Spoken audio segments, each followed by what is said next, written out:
Hi friends, வரன் தேடும் உறவுகள் அனைவருக்கும் வணக்கம். ஸோ நம்மளோட சேனலில் வழங்கக்கூடிய இலவச வரன் பதிவுகள் மூலம் உங்களுக்கு மனிதருக்கு பிடித்த வாழ்க்கை துணையுமே எங்களுடைய வாழ்த்துக்கள். வாங்க இன்றைய வரன்களை பார்ப்போம். பெயர் சங்கவி, வயது 39 வயது ஆகுதுங்க. ராசி மேஷ ராசிங்க. ஜாதின்னு பார்த்தீங்கன்னா இந்துல குலாளர் சமுதாயத்தை சார்ந்தவங்க. இதில் உட்பிரிவு எதுவாக இருந்தாலும் ஓகே, இதில் இல்லைன்னா வேறு ஜாதினாலும் ஓகேன்னு சொல்லியிருக்காங்க. படிப்பு பிஎஸ்சி பிஎட் முடிச்சிருக்காங்க. இவங்க கிட் ஸ்கூல் சொந்தமாக வச்சு நடத்திட்டு வராங்க. இவங்களோட திருமண நிலைன்னு பார்த்தீங்கன்னா இவங்களுக்கு 2ஆம் மனம் தாங்க. ஸோ வரக்கூடியவருக்கும் செகண்ட் மேரேஜாக இருந்தாலே ஓகேன்னு சொல்லியிருக்காங்க. முதல் வரனாக இருந்தாலும் ஓகேன்னு சொல்லியிருக்காங்க. இவங்க தேனியில் வசிக்கிறாங்க. மணமகளுடைய வசதி நிலைன்னு பார்த்தீங்கன்னா இவங்களுக்கு சொந்த வீடு இருக்குங்க. நல்ல ஒரு ரிச் ஃபேமிலிங்க. வீடு, நிலம், கார்னு நல்ல ஒரு வசதியானவங்க தாங்க. ஸோ இவங்களுக்கு எதிர்பார்ப்புன்னு பார்த்தீங்கன்னா மணமகன் ஒரு டிகிரி கண்டிப்பாக படித்தவராக இருக்கணும். வசதி குறைவாக இருந்தாலும் பரவாயில்லைங்க, நல்ல ஒழுக்கமானவராக வேணும். வரக்கூடியவருக்கு திருமணமாகி மனைவி இல்லாதவராக இருக்கணும். குழந்தைங்க இருந்தாலும் ஓகே தான், நான் ஏற்றுக்கிறேங்கிற மாதிரி சொல்லியிருக்காங்க. பட் வீட்டோட மணமகனாக தான் எனக்கு வேணுங்கிற மாதிரி இவங்க கேட்டிருக்காங்க. மணமகளுடைய அப்பா தன்னுடைய பொண்ணுக்குன்னு ஒரு தனியாக ஒரு வீடு கட்டித்தராங்க. ஒரு 25 சவரனுக்கு மேலே நகை போடுறதாகவும் சொல்லியிருக்காங்க. ஸோ அம்மா இல்லாதனால பொண்ணுக்கு வீட்டோட மணமகனாக தான் வேணுங்கிற மாதிரி கேட்டிருக்காங்க. மேலும் இந்த மணமகள் தன்னோட ஃபோட்டோ கொஞ்சம் மறைச்சி போடுங்க, நேரில் கேட்குறப்ப ஃபோட்டோ கொடுத்துருங்கன்னு சொல்லியிருக்காங்க.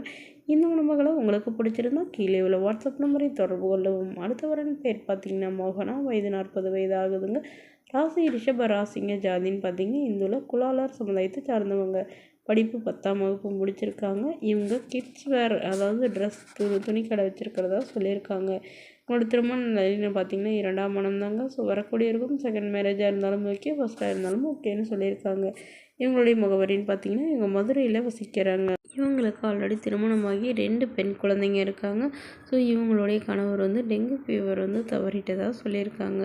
ஸோ அதுக்கப்புறம் இவங்க அம்மா அப்பா வீட்டுக்கெலாம் போகலைங்க. மாமியார் மாமனார் விட அவங்க கூட தான் இருக்கிறாங்க.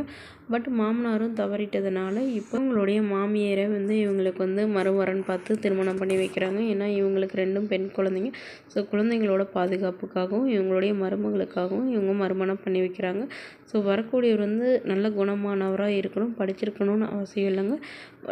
அதாவது இவங்களுடைய கடையில் வேலை பார்க்குறவராக இருக்கணும் அப்படின்னு எதிர்பார்க்குறாங்க. வீட்டோட மணமகனாக தான் வேணும்னு கேட்டிருக்காங்க. மணமகளுடைய வசதி நிலை ஓரளவு நடுத்தர குடும்பத்தை சார்ந்தவங்க தாங்க. சொந்த வீடு, நிலம்லாம் கொஞ்சம் இருக்கிறதா சொல்லியிருக்காங்க. ஸோ அதனால் வரக்கூடியவர் தன்னை நல்லா புரிஞ்சுக்கிட்டு தன்னுடைய குழந்தைகளை ஏற்றுக்கிட்டு நல்லபடியாக பார்த்துக்கிறவராக வேணும்னு கேட்டிருக்காங்க. வரக்கூடியவர் விவாகரத்தாகி குழந்தை இல்லாதவராக வேணும் அப்படிங்கிற மாதிரி சொல்லியிருக்காங்க. ஸோ இந்த மணமகளை உங்களுக்கு பிடிச்சிருந்தா கீழே உள்ள வாட்ஸ்அப் நம்பருக்கு உங்களுடைய முழு விவரங்களையும் எங்களுக்கு சென்ட் பண்ணுங்கள். நாங்கள் இந்த மணமகள் வீட்டாருக்கு அனுப்பி வைத்து இவங்களுக்கு ஓகேங்கிற பட்சத்தில் மணமகள் வீட்டாரின் ஃபோன் நம்பர் இலவசமாக வழங்கப்படுங்க. இதுபோல் இலவசங்களை உடனுக்குடனே உங்களுடைய ஃபோன்லேயே தெரிஞ்சுக்கலாம். நம்மளோட சேனல் சப்ஸ்கிரைப் பண்ணி அருகில் உள்ள பெல் ஐகானை கிளிக் பண்ணிக்கோங்க. தேங்க்யூ.